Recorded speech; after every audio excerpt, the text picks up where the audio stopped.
So the show that I'm doing, it's called The Human Element, and it'll definitely have a little bit of that NightDocs flair. Might be a little bit more lean running in terms of like probably not quite as much heavy emphasis on editing and things like that, because it's being filmed and run from, you know, a relatively small station in Houston with not very much of a budget, and they want to be able to just churn these episodes out, and I got to come up with a new episode every week. So I got to set this up in a way that it's not quite the same experience that you'd get on NightDocs, but I am going to try and throw in a little bit of that flair where I can, you know. And so this intro that I'm trying to find here has a little bit of that. So you early morning risers are the only ones that have seen this outside of NTV. So it is first. Mm-hmm. It's going to be a similar subject matter to what you're on your channel, though. No. It's going to be more... so the stuff I do on my channel... well, it'll definitely still have the same kind of temperature, if that makes sense. Because it's definitely still me. But it's... So far, the episode list that I've got planned, it's much more focused on societal issues. So the reason it's called The Human Element is because what I really want to focus on for this show is talking about the story of human beings in general and how we survive the day-to-day interactions with each other. And so that sounds really vague, but I want to, like, the broad scope of what I want to be able to explore on this show is taking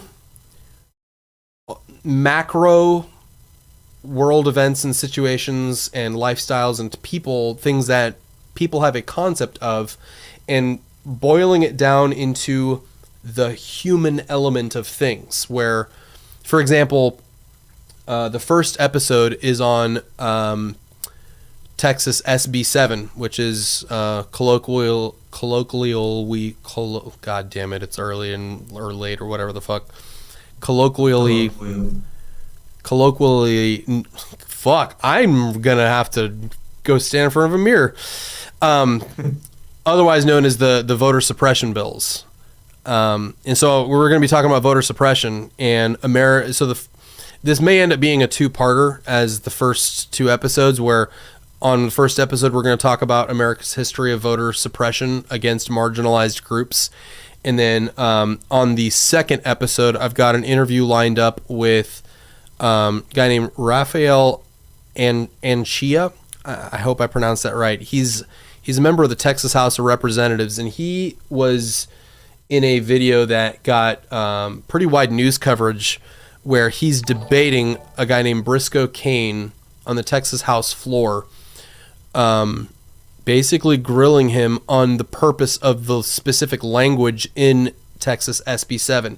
And one of the things he really honed in on was part of the bill's abstract, its intended purpose.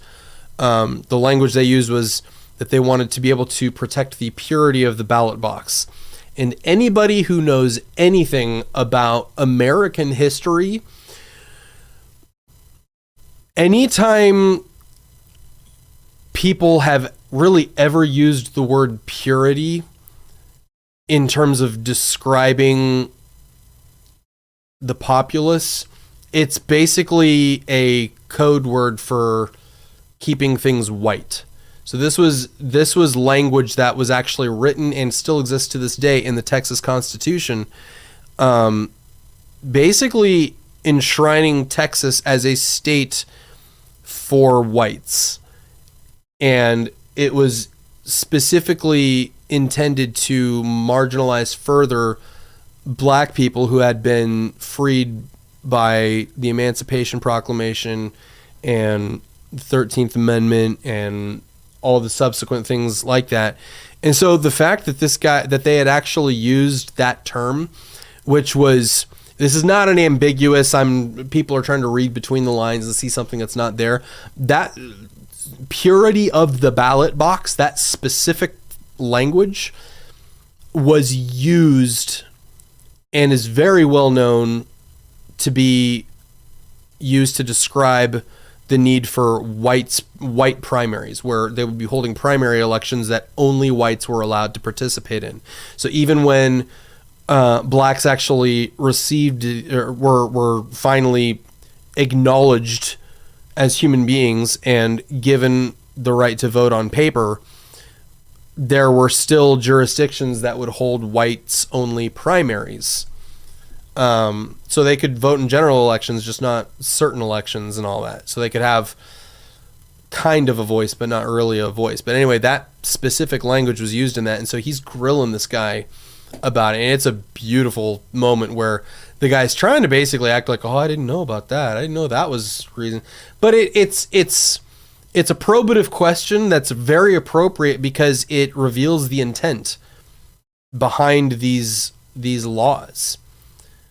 And my personal view on a lot of the voter suppression stuff going on is not necessarily they're trying to necessarily target minorities or non-whites, because in the most conservative of circles, like, it's not that they're overtly racist. It's just in their mind, other people don't exist. That's really what it all ends up being. Where, you know, they have their middle class neighborhood. Everybody looks the same. So it's a nice, fat, comfy bubble. And you know you're in the bad neighborhood when you've got a bunch of dark-skinned people. And so they get really anxious when people of darker melanin content move in next door to them or something in the suburbs, which is why they were using such horrible language during the last election about, you know, how they're going to be taking over the suburbs. It's just unbelievable, horrible language. But basically, we're going to be taking a deep dive into that, though. So that'll be episode 2 when I talk to Raphael and Chia. In fact, I'm glad I was talking about that because I need to reach back out to him and confirm that I'll be able to film the interview with him pretty soon, because he's got a busy schedule. I was like, dude, I don't have to even film this with you in the studio. I'll just grab a laptop. I'll film it from the bathroom. But I'm trying to find. Are they like hour-long episodes then? So, I'd considered doing hour-long, but because this is my first television show, I figured the smart thing to do would be to make it a 30-minute show. But already with episode 1, I'm already making it a 2-parter, you know? So yeah, it's quite a heavy subject, isn't it? You don't want to skim. It's heavy, but it's important. Yeah. But like I said, like that's the reason why it's called the human element, is because it's taking these important macro issues and boiling them down to how human beings are interacting with each other around them, and how they affect human beings. So we'll most likely be diving into much more politically charged territory, but it's not necessarily going to be like a political show, if that makes any sense. Because that's, like, to me, the stories that matter are what can we learn from this one person's story. So one person I've been really reaching out to, I don't know if they're going to get back to me or not. She's pretty well known in circles of like Americans who deeply care about this issue. A woman by the name of Crystal Mason. Been reaching out to her, trying to see if she'll come on to the show. She was arrested and sentenced to federal prison for 5 years for illegal voting.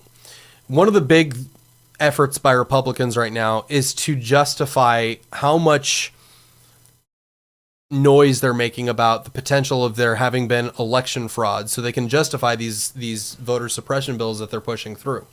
So anytime they can find a head at all, they're going to chop it off and parade it through the streets at every given opportunity. We saw that just yesterday. Ken Paxton, the Attorney General of Texas, arrested somebody for 29 counts of illegal voting. And it may end up being that those are justified counts, and she's the first truly overt case of like crazy amounts of voter fraud that's actually really occurred in the United States that's, you know, had any kind of effect. Because there is only, like, I actually have printouts back at the office. I don't have them with me, but I calculated the odds of any one voter committing voter fraud, and it's like you would win the lottery 10 times over before you would be found, or before you would commit voter fraud, basically. Like, that's just the odds of any one voter committing voter fraud in the way that the Republicans are trying to sell it anyway. So all the voter ID laws, all of the you know, closing down polling locations, removing drop-off boxes, restricting mail-in voting, all of these are solutions without a problem. And it's absolutely affecting people of marginalized groups far more than it would be of the white middle class. And so while it's not overt in its racism, it is still racist. But the thing is, you can't tell a white person that they're racist because they have this visceral reaction that they immediately need to defend because they've never said the N-word publicly, you know? But it's one of those things where people don't like to hear that. And so anytime a human being they feel like they're attacked, they're immediately closed off to hearing you out. But there are different forms of racism. The overt kind, yeah, could definitely be construed as an attack. But the kind of racism people are talking about, this kind of systemic racism that's built into the very institutions and foundations of this country, at least, are the type that there are the systems that are in play, the reality of society as it functions currently is because we had segregation, because we had slavery, because of all of these things that people want to just say it's in our past, we've learned from it, and we're trying to move on. Because those things happened, society has grown after that, but the roots of those problems are still in place.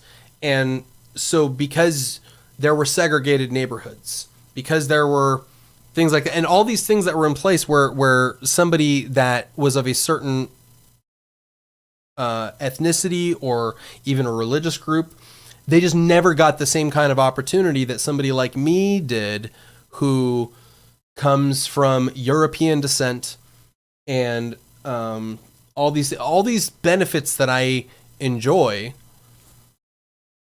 that cannot be transferred to somebody else. And so all of these things that are in play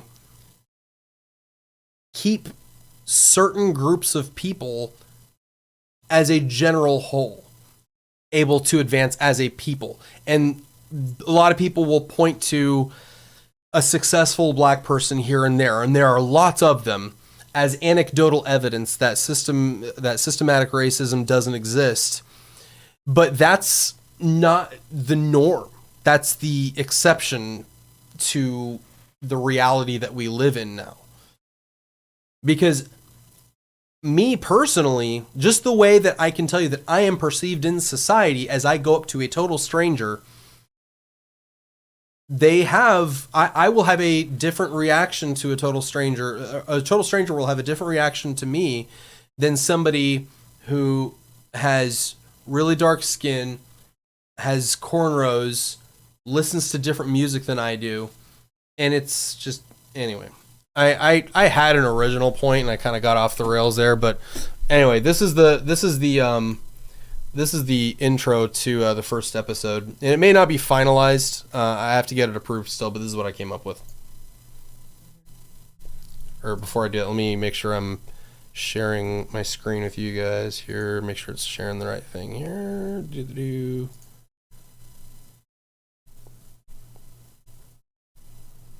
There it is. All right.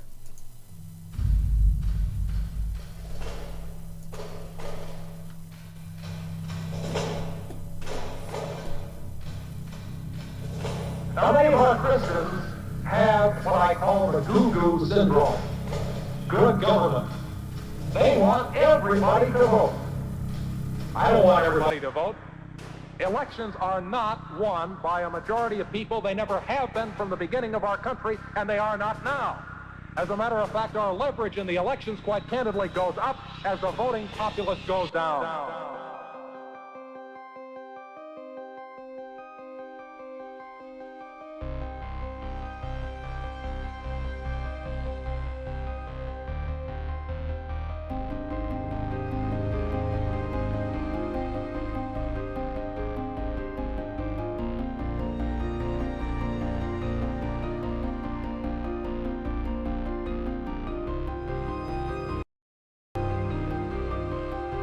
And there'll be like some credits coming in here too.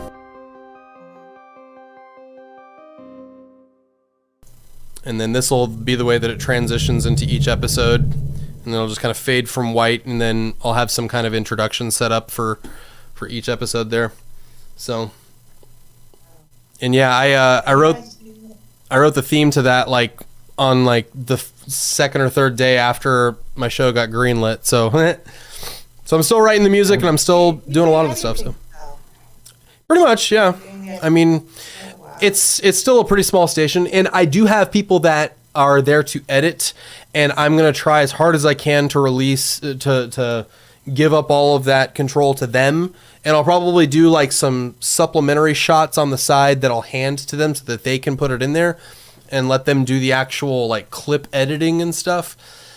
But I mean, I'm saying that, but I don't know how easy it'll be for me to let go of control, because I wear a lot of hats at that station. I'm also running their YouTube channel. I'm also a reporter. I'm actually out there in the fields, and I'm like doing news packages and shit. How do you have time for all this? I don't. How do you fit all this in a day? I don't. And I'm treading water. I gotta cut some things. I do. That's just how I always am though. Like I have a really bad habit of getting overly ambitious, and then like I'll try and do all the things and end up doing none of the things. You know, like it's always been a bad habit. That's kind of how it's been with NightDocs too.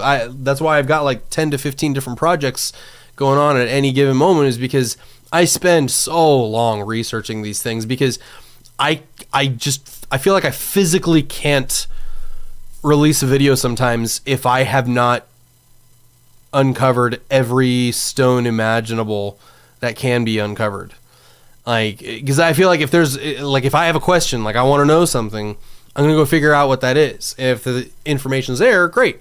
If it's not there, I'm going to ask somebody who could know. You know, like it's just how I operate naturally. So The thing is, how would you let go? Because your channel's just blowing up and you're becoming more successful. I wouldn't say it's blowing up, but it crossed a milestone, but it's not blowing up. But well, yeah. I mean, then you've got this excellent opportunity to do a television show, and how would you want to give any of that up? Right, that's where I'm at. Like I'm just like, look at all the cool things that I think I can do. Yeah. I'm gonna do all of it. Like I can't sacrifice any of it. Man, the thing is, at the end of the day, I'm paid per hour with the news station. So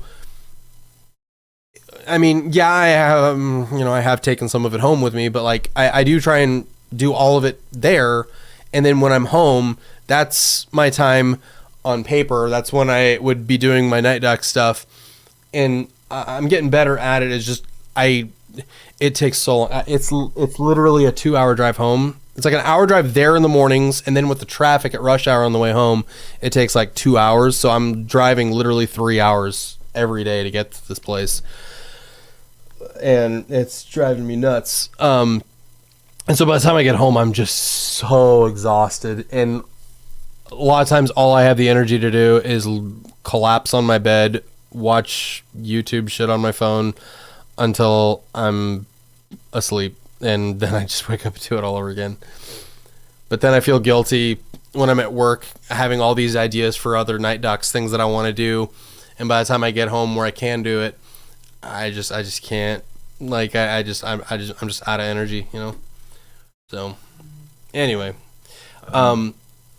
I did one kind of cool thing here. So I actually posted this on Twitter. Let me find this.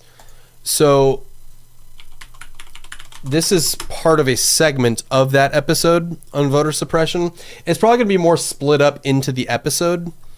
I'll at least have some kind of graceful way to introduce it. But one thing that I've noticed is that, as much as Republicans try to deny how much effort they are putting into suppressing the vote, as much as energy as they put into denying it, they have a really bad track record of taking the mask off and just fully admitting it in public in a very non-transparent, in a very transparent way. In fact, this clip is just stuff I found in an afternoon, just researching this. This first guy, he talks about voter ID laws. This guy, you already heard his clip about how he's like, I don't want everybody to vote. We win when voting populace goes down, let me just play it. You know that a lot of Republicans since 1984 in the presidential races have not been able to win in Wisconsin. Well, I think Hillary Clinton is about the weakest candidate the Democrats have ever put up. And now we have photo ID. And I think photo ID is going to make a little bit of a difference as well. Now, many of our Christians have what I call the goo-goo syndrome. Good government. They want everybody to vote. I don't want everybody to vote. Elections are not won by a majority of people. They never have been from the beginning of our country, and they are not now. As a matter of fact, our leverage in the elections, quite candidly, goes up as the voting populace goes down. We are focused on making sure that we meet our obligations that we've talked about for years. Pro-Second Amendment, the Castle Doctrine's done. Voter ID, which is going to allow Governor Romney to win the state of Pennsylvania, done. Admits that the voter ID laws that they passed were intended to help Mitt Romney win the election that year. In districts like one I cover, which is held by... This is one of the worst ones. Let me back it up for a second. In districts like one I cover, which is held by a Republican, I would think that a strategy of the NRCC would be to try to keep those new voters who might be voting for Obama from, in fact, continuing on down the ballot. Does the NRCC or the Republican Party have any strategy for trying to ensure that that happens? Uncomfortable laughter. Talking about voter suppression, we would never, ever. We would never, ever do that. You hear like the laughter in the audience of people who are all in on the joke. Do anything along that line for the record. But no, I think it's fair to say we're not going to spend any money educating them on what they need to do. But that's what you do in these kind of elections. I'm just saying, in terms of vulnerability of our congressional candidates, you've got to look at these high African American voter urban style districts and recognize that it's not business as usual as a candidate, that you're going to deal with an electorate that is significantly different from what you see in often. Let me play that part one more time. For the record. But no, I think it's fair to say we're not going to spend any money educating them on what they need to do. But that we recognize African Americans as a threat to the Republican Party. So we are going to make sure we do everything legally we can to keep the ball in our court. So we're not going to lift a finger educating African Americans on their civic duty to vote. That's what you do in these kind of elections. That's just what you do. I'm just saying, in terms of vulnerability of our congressional candidates, you've got to look at these high African American voter urban style districts. And he straight up calls out the target by name. This is unambiguous. And recognize that it's not business as usual as a candidate, that you're going to deal with an electorate that is significantly different from what you see in office. And this is Ken Paxton. This is the guy. He's the attorney, the Texas Attorney General. And in this clip here, he's going to basically tell you the only reason Trump ended up actually winning the state of Texas is because they literally threw out 2.5 million ballots that were mail-in voting. In America, mail-in ballots tend to be predominantly Democrat or left-leaning. And so Republicans are terrified of mail-in ballots. That's why Trump had spent so much energy and so much time up to the election talking about, we want the results right now. We don't want to learn at 3 a.m. or a week later that a bunch of ballots were found. This has never been an issue in a single election in history until Trump started talking about a very normal thing in a light, casting a sinister light on it, and basically giving people the ammo that were looking for a reason to discredit or attack something that was not going in their favor, so they can convince themselves they're just trying to even the playing field and make it more fair. That's why the Republicans want to keep the Electoral College and they don't want to go with a popular vote in presidential elections. That's why they are so protective of gerrymandering measures, because when you get to choose your voter rather than voters choosing you, you get to keep your power. You get to keep the privilege and the status that you have as, the one getting to write the laws. And if you can hold on to that and get to write more laws, you can write laws that will benefit you and make it easier for you to stay in power. And that's the mess that we're currently in. And Democrats are definitely not innocent. But right now, the reason I've got so much fire in my belly right now is because there's one particular side of the aisle that I genuinely miss having just philosophical disagreements with on policy issues.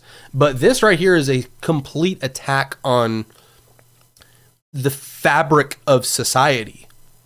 And so this last clip here, this is Ken Paxton talking about and gloating about how he was able to stop 2.5 million votes from being counted in Texas, and admitting that Texas was going to go blue unless he put a stop to what he considers all of them were illegal, which I have not seen a single shred of evidence. Concerted effort nationally with lots of money going into it. Trump won.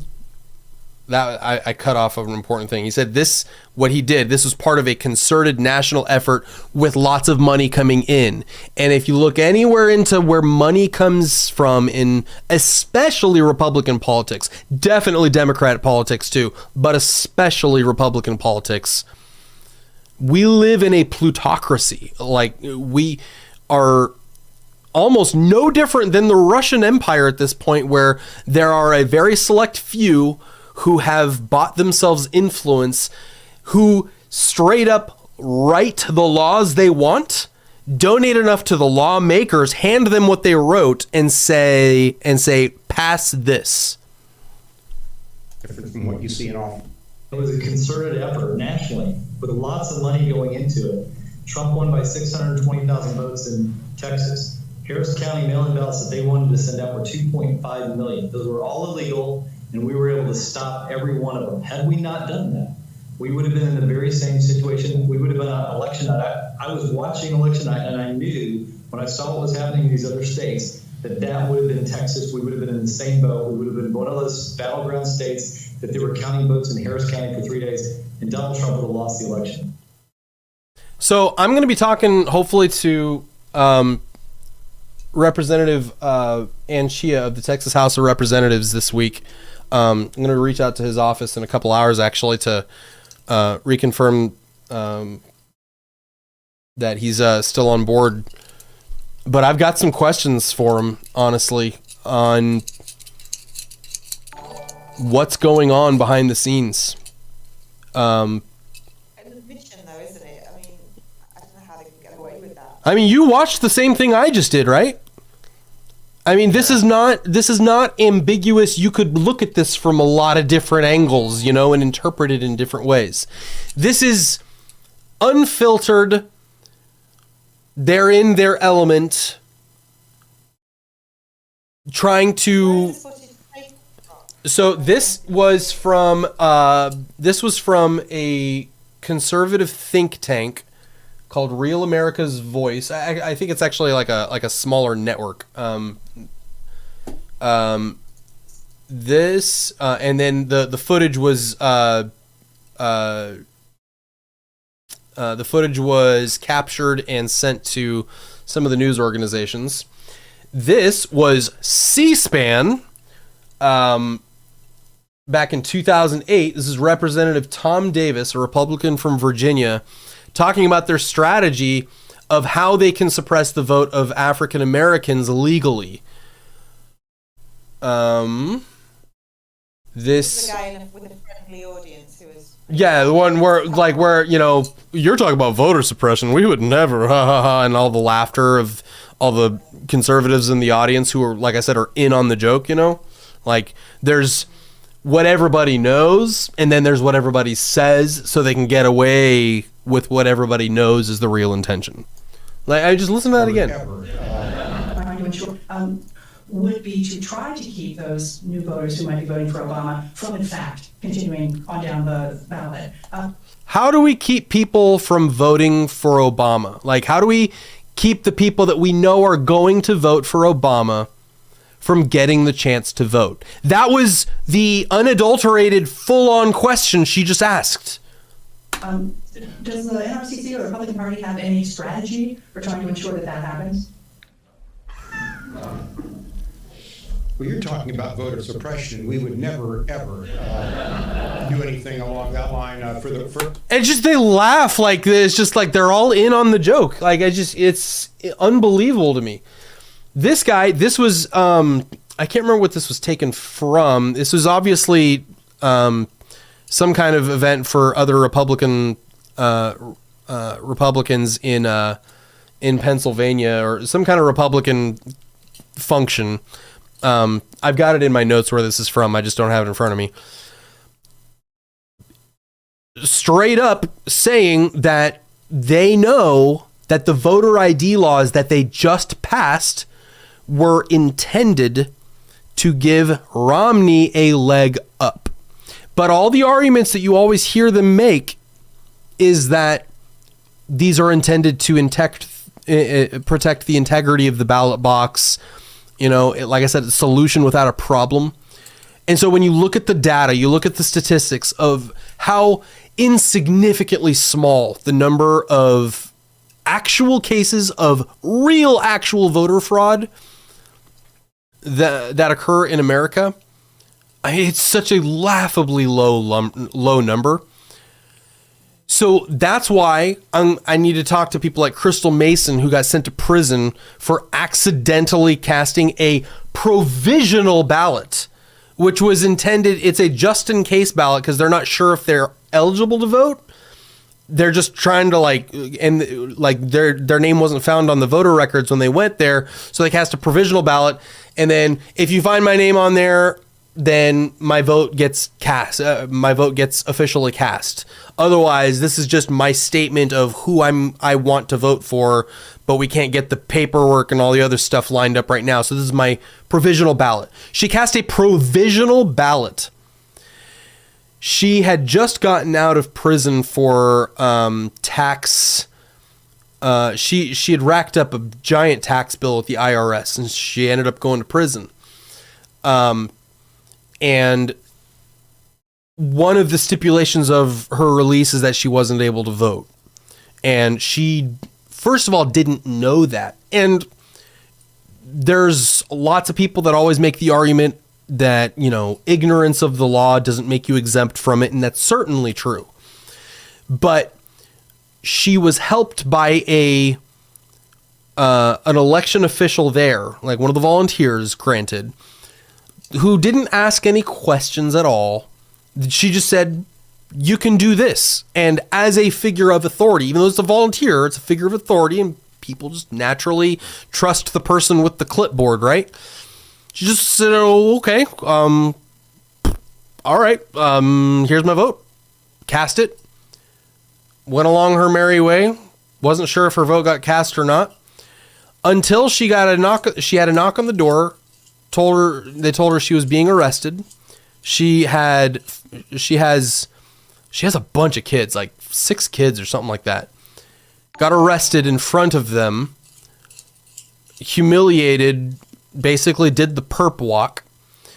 And that goes back to what I was saying before. Anytime they can find a head to cut off, they will do it in the most visible public way they possibly can, so they can parade these people as evidence that there's a bigger problem there is. So it's all part of their attempts to seize, hold on to, and consolidate the power that they already have, and make elections less equal and less fair.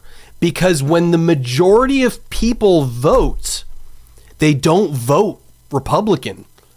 Most people in America are very progressive, and they know it.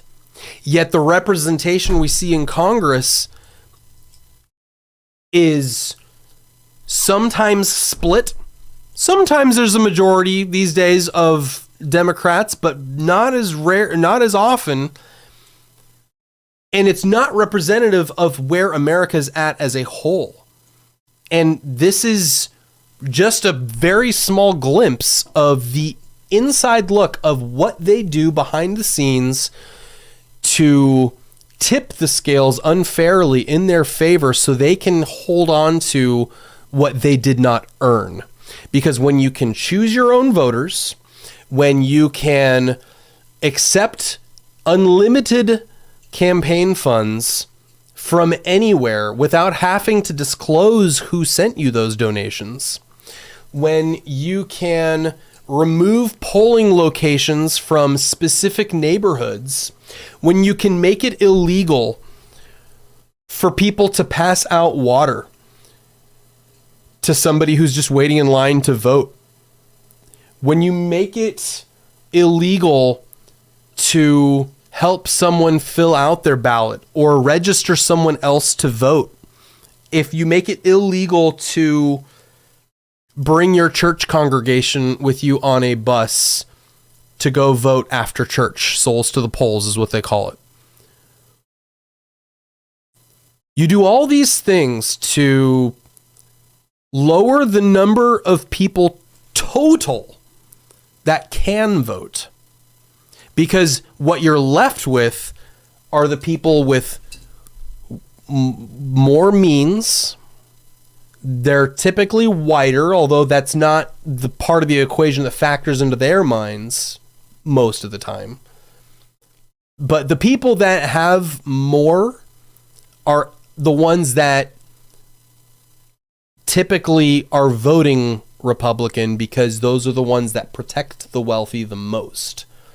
And so, by your own laws of self-preservation, statistically speaking, the wealthier you are, the more likely you are to be a Republican. So if you get rid of all the poor people, you get rid of all the people that actually have to sacrifice something to show up on election day, and cast their ballot and make their voice heard, what you're left with is, if you can get rid of all those people, you just decrease the total number of people that vote in general. You find yourself in a situation where the people who have the minority of support in the public discourse get to write the laws. They get to hold on to the power, which, like I said, is completely unearned. And this guy basically straight up admitting that voter ID laws are intended to give Republicans an advantage, because the argument they say is, who doesn't have an ID? I'll tell you, the people that don't have an ID are the poorest of the poor. The people that have less of an advantage than I have. People that have struggled to get an education. People that have a hard time figuring out a way to feed themselves. And so there is certainly an argument that if I was going to commit voter fraud and there was no voter ID laws, that would certainly make it easier to do so. The problem, though, is that every single time people have tried to uncover actual voter fraud, it doesn't exist. It's a phantom. And on the very rare times that they are able to find it, it's in such a small amount. And honestly, 9 times out of 10, the Heritage Foundation has a site set up where they actually track all of the cases of voter fraud found. You can look every single one of them up. I can do that in a little bit if you guys want to see it. But almost every single one of them, none of them were done with like malicious intent. It's almost like 95 times out of 100, it's a clerical error. It's not actual voter fraud. So what they're framing as voter fraud is a clerical error, or somebody that, they live in this house, so they were supposed to go to this polling location, but they went to like another polling location or something like that. And then they were asked to turn around and go back to this other polling location. That's a very specific example, but it's of that kind of gravity typically. And so the people that actually do come out with malicious intent trying to fabricate votes, it's done usually in such small numbers. It's done in such small numbers that it would never affect the outcome of any of the elections. But in those rare cases where they actually are found to be causing malicious intent, that they're really trying to commit voter fraud, it's Republicans committing the voter fraud in anticipation that some Democrat somewhere is trying to do it. And so they're trying to even the playing field or something. This is me just trying to divine their thinking on that. It's all of the voter fraud that was actually uncovered, the actual malicious voter fraud that was uncovered during this election or the previous election, was all in favor of Donald Trump. All of it. All of it. And, I got a comment right here. Even with Dominion machines, I don't entertain that argument, because there hasn't been a single shred of credible evidence that the Dominion machines or any of that had anything wrong. And when you have all of the security agencies, all the intelligence agencies and the elections officials and people that know this stuff saying that this was the most secure election in history, sure, as a citizen, I'm just taking their word for it. And that's a choice that I've made.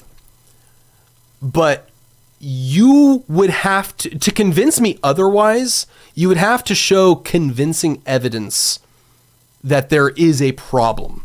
And all of the times that I've seen, especially like Giuliani or any of these people that are trying to advance these crazy conspiracies about, the voting machines, and look at this piece of footage. You see that guy pulled a briefcase out from underneath the table.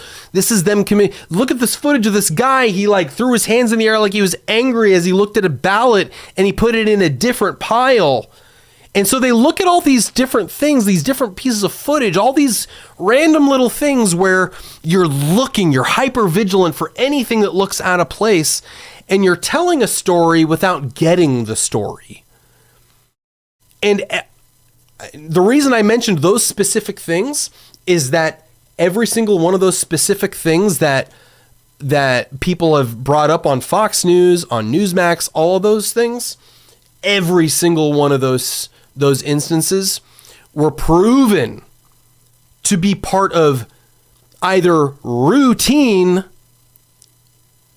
and demonstrated to be so, or misreading somebody's look on their face, and that vote that he put in that other pile, that was not the trash bin, you know? And basically, and there's 1,000 other stories that have been circulating around about all this stuff. But if any of them actually held any water, the justice system of the United States would not let it get just buried with this much attention on it.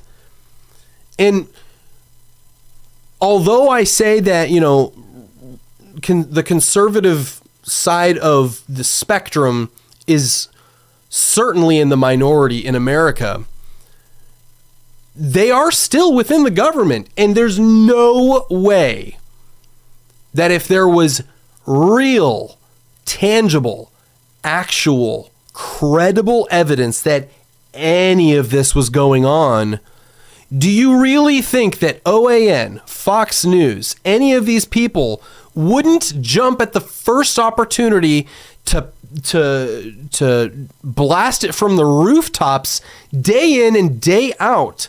See, we told you so. This is the proof. But every time they've said, here's the proof, it turns out to be bullshit. Not only is it bullshit, it's conspiratorial nonsense, and it's poisoning the minds of an entire populace who, the most tragic thing about it is they don't even realize they're victims of this gaslighting. And that's the most awful, tragic thing that I see in this day and age. This is legitimately one of the scariest things I've ever seen as a human being, at the unthinkable when I was a child, thinking about all of the civics lessons that I was getting in school about every election, how every single person would just expect that the loser would be graceful and admit it and concede and allow society to continue. And we don't see that anymore. This is the first time in my life that I ever saw a sitting president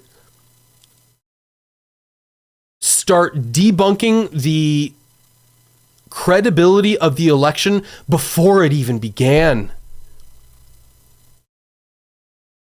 And by his own admission, saying that it's rigged, it's a rigged system, unless he wins. And so then it's not rigged.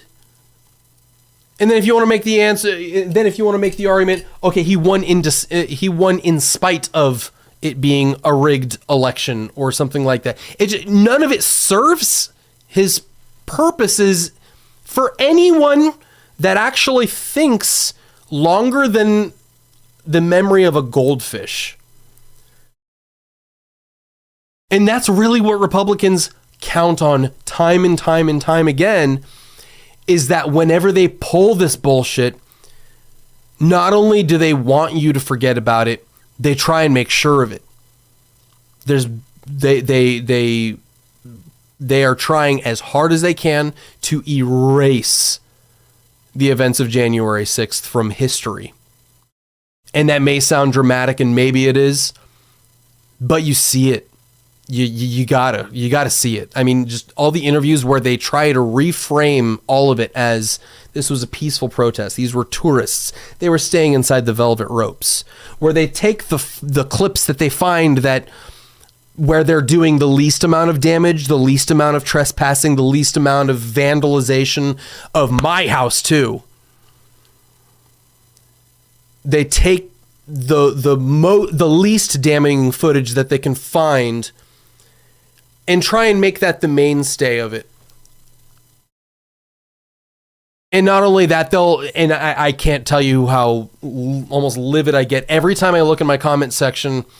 When I had the Capitol riots video posted, they're like, okay, so when's your video on BLM and all of it?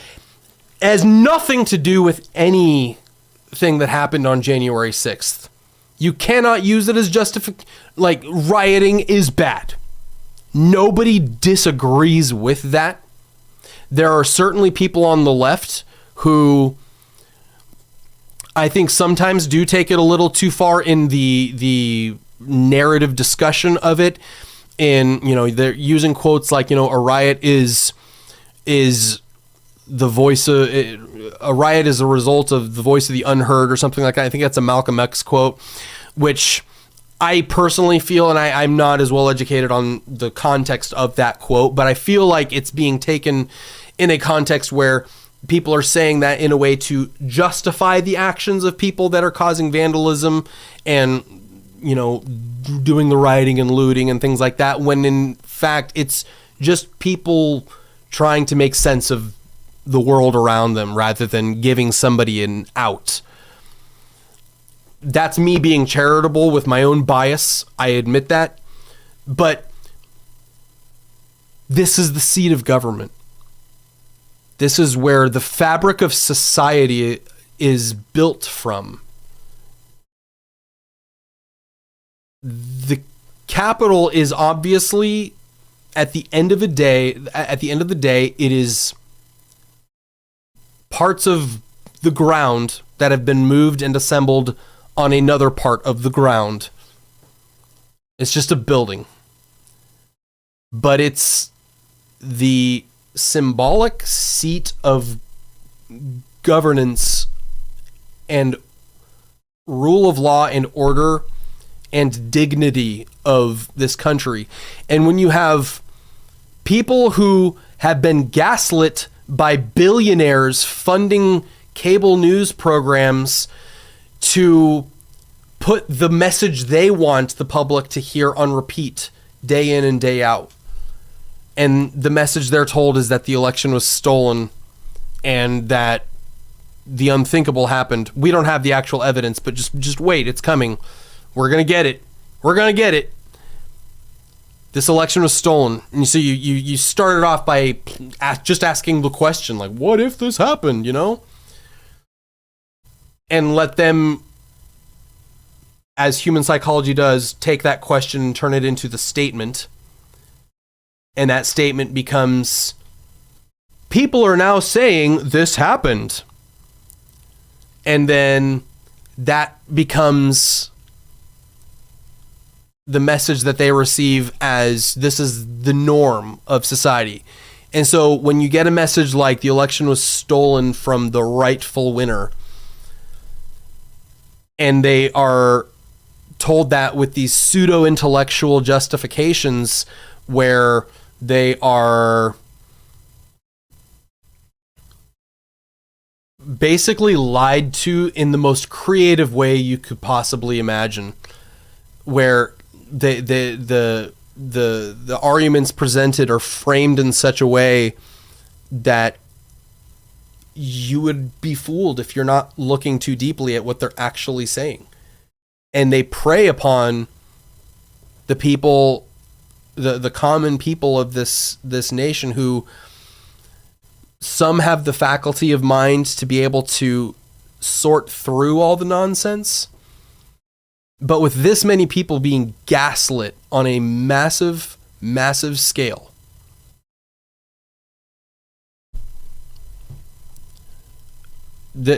on such a massive, massive scale, you now have an entire part of the nation that are victims of this. And there are certainly victims of that on the left side too.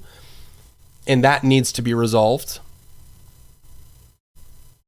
But there is so much more of a problem on the right side of the aisle, the most conservative parts of this country, who've lost their way. who have abandoned all sense of normality that has allowed my country to exist for as long as it has, because there were boundaries that were respected that now aren't. That people are devoted to a singular individual. And that used to be one of the most proud statements any patriotic American used to be able to say, is that we are not beholden to a man. We're not beholden to one individual entity other than the United States of America. That no one single man is greater than we the people. And that has been completely obliterated by these people's mindless devotion to a man who couldn't give less of a shit about them. So, anyway, these clips here, this is unambiguous. I mean, people admitting voter ID laws helping them win elections, gerrymandering, letting them choose their own voters so they can stay in power. And, I mean, I just saw, it was obviously an opinion piece, and everybody has their own opinions, but it's one that really makes sense to me. It was just an analysis of what has happened to the Republican Party over the last just 5 or 6 years. I think it was the genesis they were talking about was like in 2008 with the election of Obama. Republicans stopped focusing on the policies that they like and started more shifting their focus on how to stay in power by whatever means necessary. And all of the legal framework of the American society is not a watertight ship. There are holes.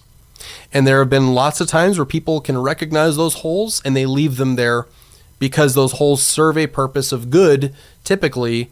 And it's better to not have a law when people just respect what is in human nature to be a decent thing to do, like concede an election, be graceful in defeat and in victory. Just things that are inherently what makes someone a decent human being. And those norms have been cast to the side because the cold benefit of what you can get by, nobody's actually going to stop me from taking this right here. So I'm just going to take it. Anyway. I have no idea how I got on such a long ass tangent like that. I've been actually avoiding talking politics that deeply for a long time.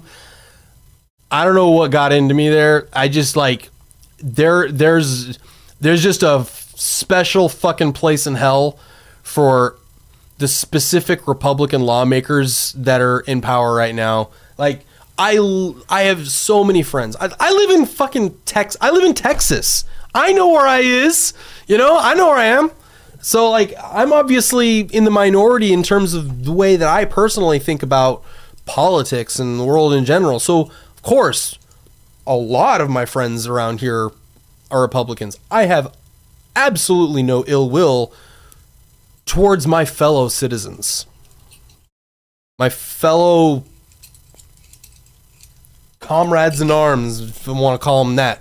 I'm not a communist, but, I like the name comrade because it feels like we're in this together, But anyway, I gotta stop. My blood pressure's through the roof right now. Sometimes you just gotta let it out. Right.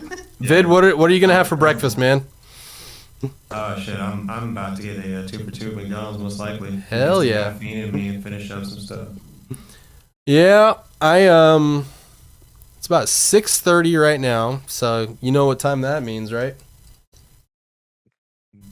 Almost time for it's time for breakfast tacos, man. Oh yeah. It's when my breakfast taco place opens up. I can't believe you guys actually just sat there. That must have been like terrible. I was just letting it happen. Man, I don't know if that was terrifying or what. Like, I just, like, fuck. I'm just putting myself in your shoes, like this guy's just going off. No, you're fine. You're fine. It's like, I mean, this is new to me because this is educational. I don't know an awful lot about this subject, so if anything, so it's very educational. As any respectable person should say in any kind of discussion on that, like, I absolutely hate when people tell me do your own research, because it sounds so lazy, and usually the people saying that are fucking conspiracy lunatics. But, like, you really should. Anytime somebody gets as heated and as opinionated as I clearly did, you should listen, and like, when you do listen to that, you should do it with a skeptical mind and look for the holes in it, because we need to have an adversarial democracy where people bring in their different viewpoints. And when I say adversarial, that doesn't mean contentious. It just means, you come to your own conclusions, it's not that, someone told you what to think. That's all I'm trying to say. You obviously you're a big girl, can make up your own mind. I'm just soapboxing more, and I need to shut the fuck up.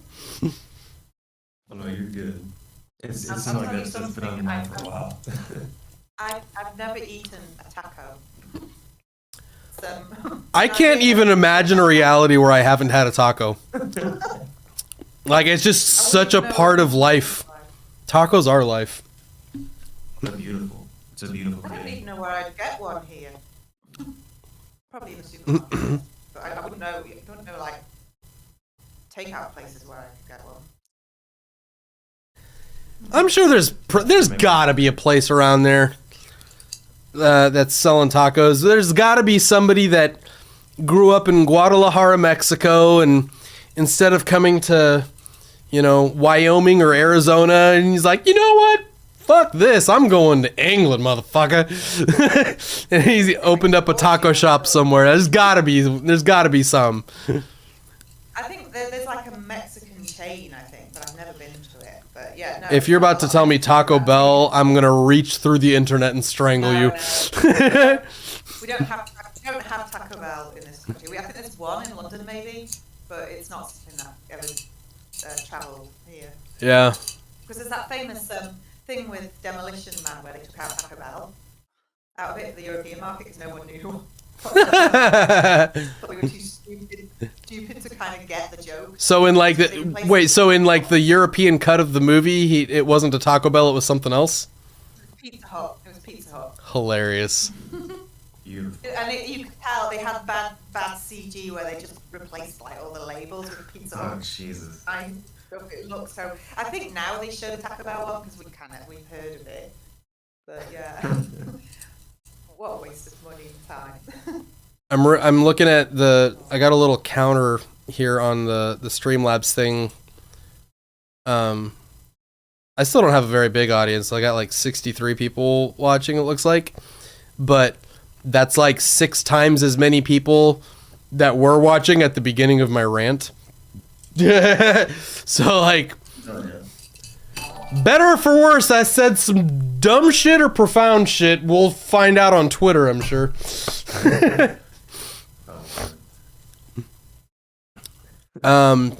Candy here saying, I'm in an East Texas town of $3,500, and we have 3 home-owned taco places. I guess the $ was a typo, but yeah, 3 home-owned taco places. Yep, that sounds about right. I'm in Houston. And you know what's really like, I always talk up how good like all the smaller shops are and how good the food gets to be, especially with, man, taco trucks. Like, you find a good taco truck, man, that shit'll change your life. But like, I just end up, because I like in the moment, like, food is just to help me survive the next couple hours, and so like I'll just go to fucking drive-through for some garbage place or whatever instead of getting actual good food or nutritious food or things that will actually help me. I'm gonna make a commitment right now to myself to be better about that. Unhealthy. Are they unhealthy then? It's barely food. The meat in Taco Bell is like, I don't know if it's actually true anymore. And this is totally not confirmed because I never actually looked into it myself, but like somebody told me once, sometimes like, so the USDA, the government body that regulates food in the United States, so they grade meat from A to F, kind of similar to like a school grading system, right? And F is evidently like one step above human, not fit for human consumption. And evidently, like, Taco Bell meat was an F. I may be just totally full of shit right now. It's just something I think my dad told me once when I was a kid. And there's a probability that I'm either misremembering that or he didn't know. I don't know. This is just what I heard that one time. So don't listen to anything I'm fucking saying right now. But either way, all I'm trying to say by that is, like, it kind of gives you a glimpse into, like, the quality of, like, meat that you get at Taco Bell. And like when you actually look at the meat that you get in tacos, it is delicious. I will hand them that. It's good shit. But like when you look at it, it's mostly like, you can tell it's like chopped up oats and like plant matter. So like even the meat, like only like a third of it or something like that is actually meat. The rest of it is just plants. Yeah, you're making me hungry. Dude, I'm starving. I may actually, like, I need to kind of cool my jets anyway, because I got a little too heated. I've had a lot of built up frustration. And when I was talking about, like, that's the reason why this is episode 1 of The Human Element, this new show I'm doing. Because this has been really on my mind a lot. And because I don't run a quote unquote political channel, like, I have done some content that absolutely crosses into the political territory, but I've tried really hard to present it in a way that's not, like, attacking one side or the other. You know, it's just, if you really pay attention to the stories that I really get motivated by when I do content, it's when I feel like there's been some kind of, like, as heavy-handed as it probably sounds, I just probably don't have a better way to communicate this.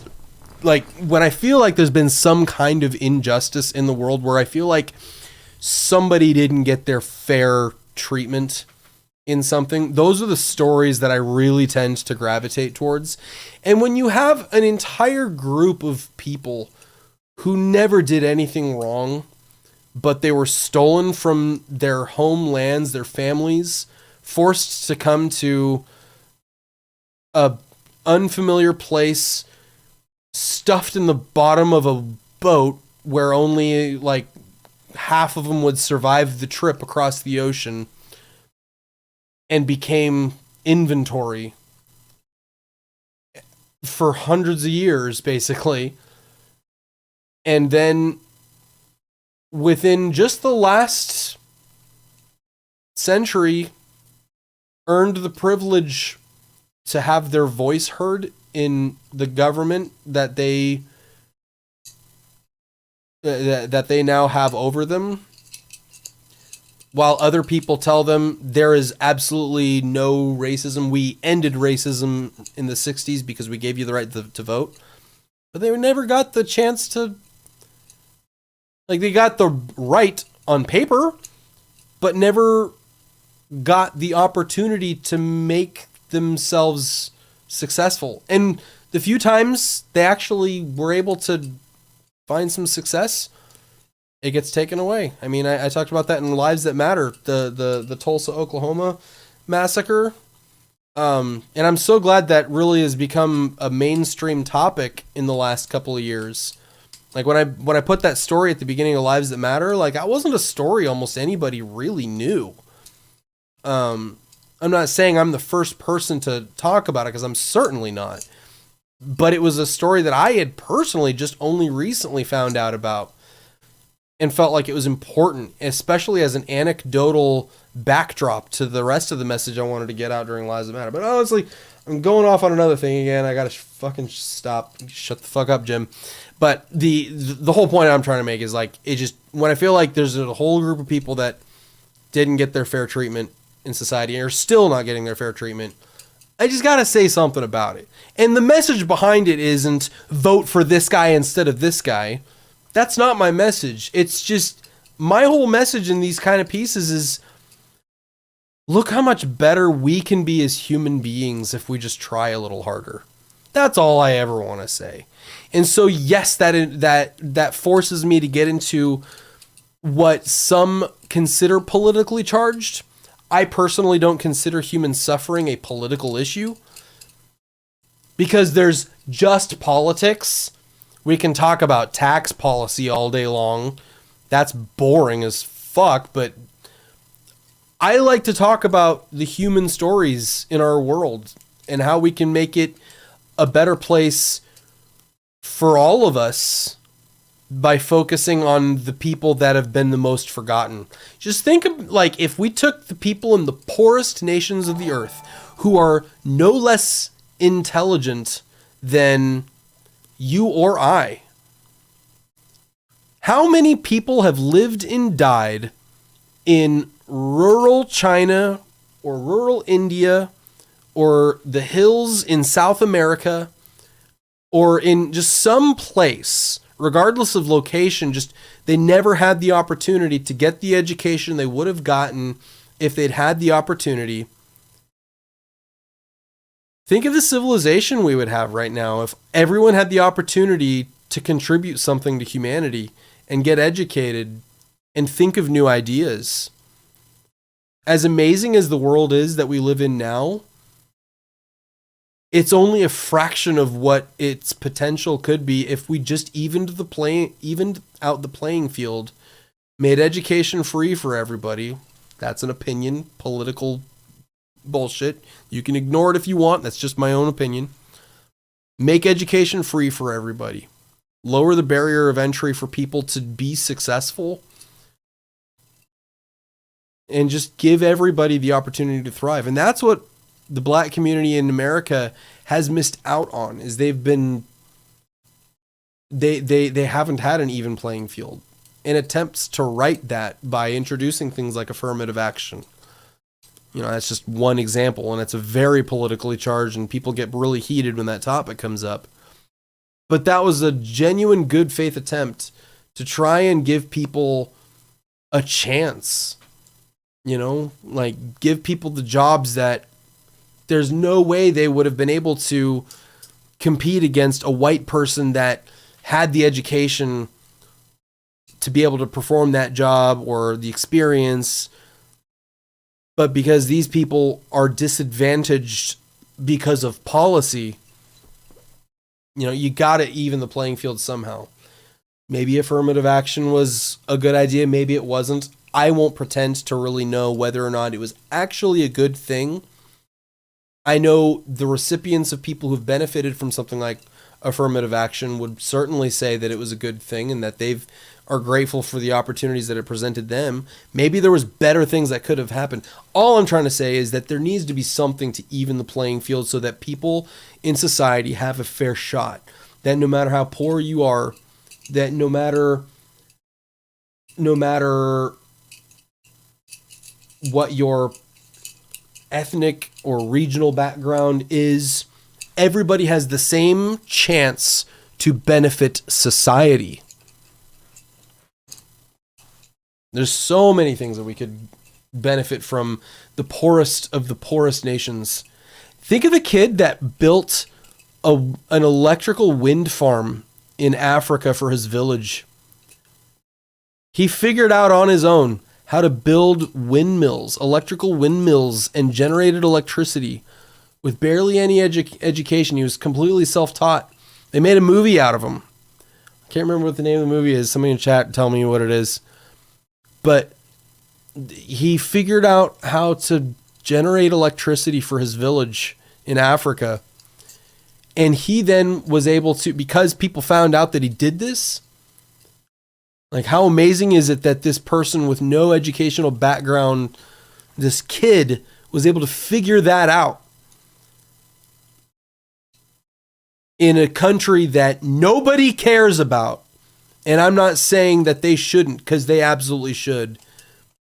But there's this line in the movie Sahara where I think it's like the movie's main villain, who's this African warlord. He just kind of says nonchalantly, yeah, nobody cares about Africa.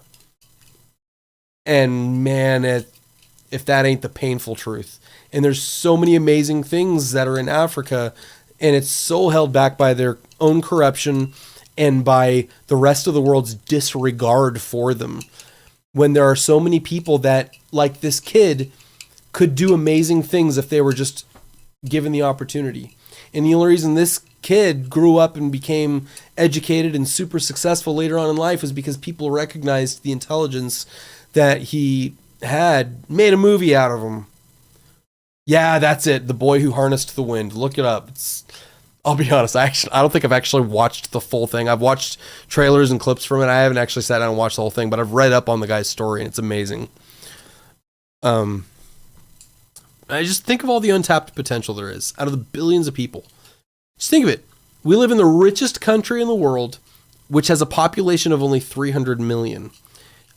And then only a very small percentage of that 300 million can get a really good education. Yet lump in the rest of the people from what we consider first world nations, and that makes up such an incredibly small percentage of the world population. If you gave everybody the same equal shot at having a chance to benefit the world and society around them, we would have had we could resolve basically every world problem there is. With that, I am for real going to end this stream because I don't know how to stop. So, and I'm starving. I'm fucking starving. So, thanks for hanging out with me and putting up with me, guys. I know I can be kind of insufferable, but Oh no, you're good. it was comforting to have backup at least. And, you know, friends around me anyway. I do have one question very quickly. Sure. I know you've got to go. But if you don't live in Texas, is there a way that we can watch this TV show? Yeah, yeah. I'll for sure release stuff about it, where it'll be. There's the station I'm at. They're called NTV. If you go to ntvhouston.com, you can see the stuff they've got now. Most of it is, it's actually like it's kind of a experimental sort of hybrid station. The owner is, he's trying to create kind of a hybrid English / Pakistani network. Think like the Al Jazeera type situation where they're trying to cater to two different audiences. So it's pretty small. So a lot of the content is in like Urdu. It's like half of it's in English, half of it's in Urdu. But you can still see a lot of it on there. It's ntvhouston.com. They also have their own streaming platform that they just launched called Hero Go. And we're in the middle of trying to get licensing from different distributors to start bolstering up the content that it'll have. So I haven't gotten into the nitty gritty with them on like where it's going to be aired. I know it'll be like aired, but it'll be it'll also be on demand as well. And so I'll yeah, I mean you gotta imagine I'll be telling everybody to be on the lookout for it and where they can see it. So probably won't be able to put it on like my YouTube channel, but maybe I can throw in a few clips now and then. So I'll probably put out like a trailer at least on my channel to just let people know that it exists. Sure. Sounds like it's going to be a good show. We'll see. I've got some there's some obstacles in the way, but I'm working through it. Some of it bureaucratic, some of it, you know, mechanical, just behind the scenes stuff that's making it a little bit of a challenge, but you know, I'm sure once we've got the first few episodes cut and sent and ready to go, it'll feel a little better than it does right now. I think I'm just anxious. This is my first rodeo with actually creating and producing a television show, and as small time as it is, like, it's still, I'm making a freaking television show, right? So I mean, I got all these crazy high hopes, and I don't know where it's going to end up, and what it's going to actually end up looking like. So, but what the plan is we're going to film probably the first 2 or 3 episodes, and then once those are done, we'll keep going for the rest of the season. And then, so by the time you guys actually see the first episode, I think we'll have like at least 2 or 3 more in the can ready to go. So we've got a little bit of padding just in case one of the episodes takes a little bit longer than a week to put out, So anyway, that's the plan, I think. Nobody tells me nothing. So